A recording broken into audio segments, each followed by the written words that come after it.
We are following breaking news in Raleigh, where we're hearing an officer has been injured. WRAL's Amanda Lamb is on the scene and joins us now live. Amanda?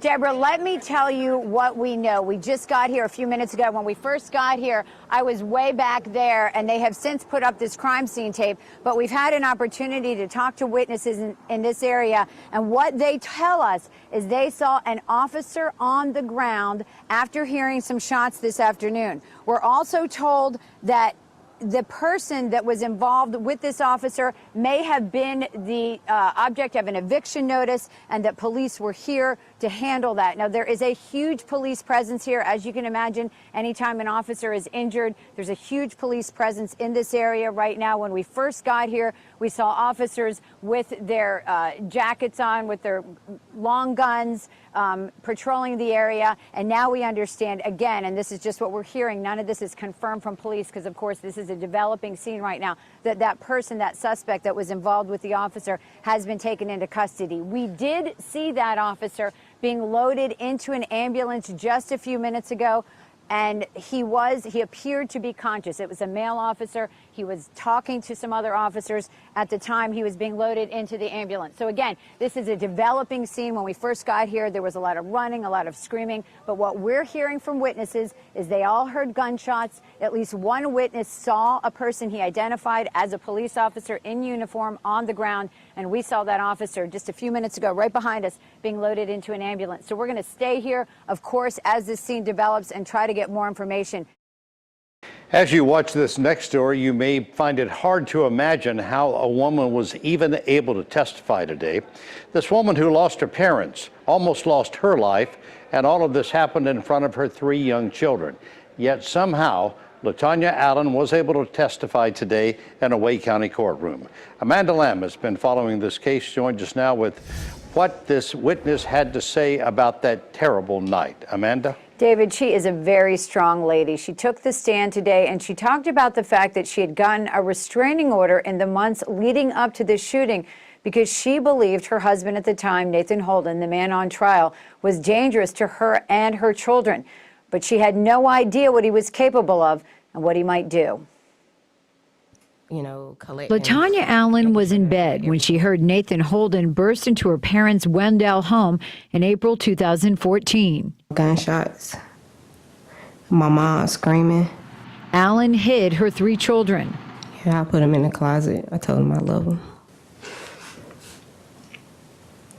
I didn't want my children to see me dead. She said Holden started beating her with a gun. He was beating me in the face, in my upper body, and he wouldn't stop. I was just fighting. Holden shot Allen in the face. She fell to her knees. He shot her again, a moment she acted out with the prosecutor in the courtroom. What did you say before that shot went off? Jesus. And where did that shot hit you? In my heart. Defense attorneys say Holden did not premeditate the shootings and that he was driven in part by his fear of Allen's father. In fact, he has threatened Nate in the past, hasn't he? Not that I'm aware of. The couple's oldest child, 17-year-old Jeremy Holden, was in the home when his father opened fire. He took the stand, but the judge did not allow cameras to capture his testimony due to his age. He testified he heard the gunshots, then hid in the closet with his sisters, and came out to see his mother covered in blood on the floor. Now, Jeremy is known as JT to his family. He was very emotional in the courtroom today when they played his 911 tape. So was his family, who was also in the courtroom. He also talked about sending a text to a friend earlier in the evening where he said he believed that his father might kill his grandparents. And that's exactly what happened. Sylvester and Anglia Taylor were killed right before his mother was shot. And she didn't learn about her parents being killed until she woke up from a coma in the hospital. So just a tragic case all the way around that continues tomorrow. My son was 18 years old when I got out. They look at your age, they say, oh, this guy's a liability. Men convicted of crimes they didn't commit. Tonight they open up to WRAL about their innocence and freedom. Well, imagine spending decades in prison and then the day finally comes when you are deemed innocent and you walk out of prison. What happens next? For many, a brand new struggle begins. WRAL's Amanda Lamb caught up with 3 of these men trying to make it in a modern world they don't even recognize. 60-year-old Howard Dudley was released last year after spending 23 years in prison for a crime he didn't commit. But he's not singing the blues. So you just want to get out, and you just want your freedom. You just want your freedom back. Dudley was convicted of molesting his daughter, who later recanted. He's waiting on the governor's pardon, which he needs in order to get compensation from the state. It was like they threw me out and said, swim or you just sink, and I definitely can't swim. The Wrongful Convictions Clinic here at Duke Law School is one of the groups helping get innocent people out of prison. But helping them transition back into the real world, that's another ballgame. I cannot restore to people who are exonerated the great loss they've suffered and the struggle they have ahead of them. Teresa Newman heads the clinic. Former inmates get $45 when they leave prison and little else. They have needs. They have to eat. They have to live somewhere. And that $45 gate check that they get doesn't get you very far. You then should concentrate seriously on what am I going to do the day I step out. Lamont Armstrong was released from prison in 2012 after the real killer's bloody handprint proved he was not a murderer. A prison administrator warned him about his future. She says, I'm so afraid when you get out tomorrow, this is really going to be a shock. And she was right. Armstrong had minimal computer skills. He needed to go back to school to get the job he wanted. And I slept over it and thought about it, prayed about it. And about 2 weeks later, I decided, you know what? I can do this. It's very rose-colored glasses. You think that when you do get out, everything's going to be great. Dwayne Dale was released 9 years ago after spending 18.5 years in prison for a rape that a DNA test proved he didn't commit. I feel like people are looking at me. Dale avoids going out in public. The anxiety level was just too high. I was having panic attacks. In many ways, the world has passed these men by. So everything looks different. Everything looks different and everything is different. Then get out here and I don't know how to pump gas. Both Dale and Armstrong received compensation from the state and multi-million-dollar settlements from the cities where they were wrongly convicted. If you had a choice between the money or the 18 years? I take my time back. I take my 18 years back. There was no amount of money that was worth what I was put through, me and my family. Dale now lives a quiet life in Goldsboro. These are the children that I did not get to raise. And listen to this now. Armstrong is a case manager who helps people navigate the criminal justice system. I know that as I help others, God continues to help me. And while Dudley waits for his pardon, he plays guitar in a gospel band. What I do, I just choose to let it go and start my life over and live, enjoy life. These men tell me one of their biggest stumbling blocks is reconnecting with the children they left behind who are now adults. They are all working through this, but say it is a major daily struggle. Back to you. He's only 4 years old, and every day he dreams of being a police officer. However, he has a health crisis, and that is threatening to derail those dreams. His parents came up with an idea to make him feel safe and protected by the very law enforcement community he so desperately wants to be a part of. Amanda Lamb shows us how they're doing this.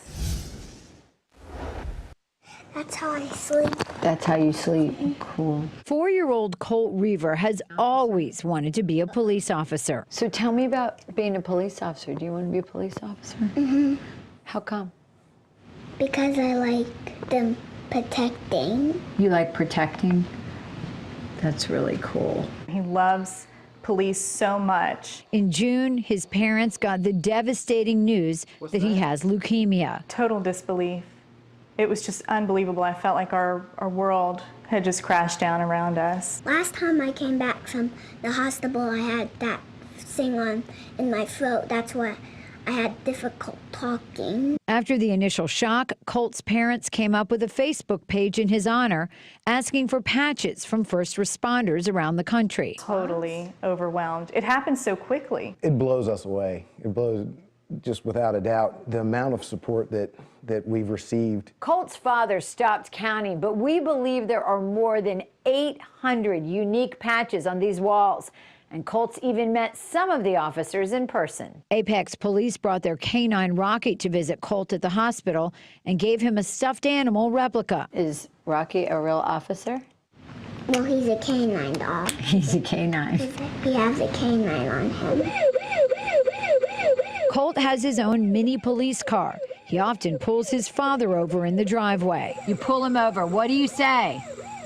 Do you know why I pulled you over? Colt's parents hope someday he gets to follow his dream of becoming a police officer. There's no option to be anything else but positive. One thing they are very positive about is what this outpouring of support has meant to their family. You know, it's just so wonderful that they have taken the time out to do this for him, and it just shows what a heart of gold all of these people have. And why do you like them so much? Because they say canine. Amanda Lamb, WRAL News, Raleigh.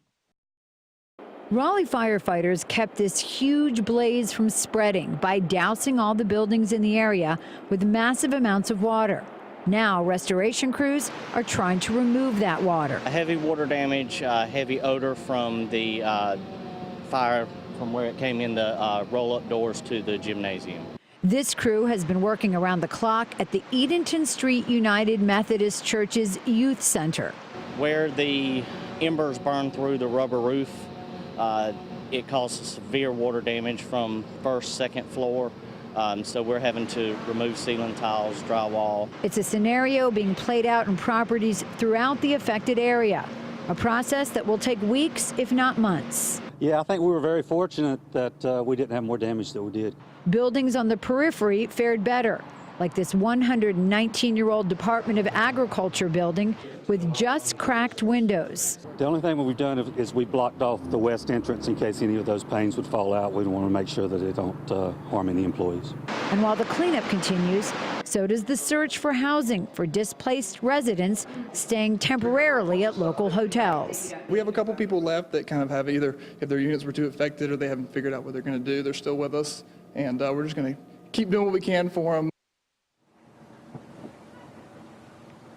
Now, I'm happy to report that the victim, the woman who had a heart attack, she went to the hospital. She had a stent put in. She is now at a hotel with her family recovering. And I just got off the phone with the property manager for The Link out of Charlotte. They tell me that less than half of their 204 units were damaged. They just got power back to the building today. And their goal is to get people back into the units that were not damaged as soon as possible, as soon as this building is safe, and then continue to work on the other side of the building with the damaged units. And they have tried to get as many of their residents into hotel rooms as possible temporarily. Back to you.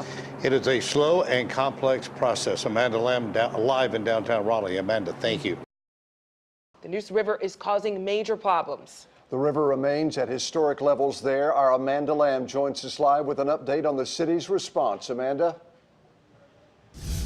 Bill, this is an example of just how serious the flooding is in Goldsboro. We are on Highway 111, and behind me, there's several homes, a church, a veterinarian, and also a school. And all of these people are cut off by this water. Here's the crazy thing. This water wasn't here yesterday. This came in overnight. We talked to one of the residents. He said it was at the edge of the road yesterday, and he said, you know, we had no idea how high it would go. Well, it has gone right up to the properties all along this road here.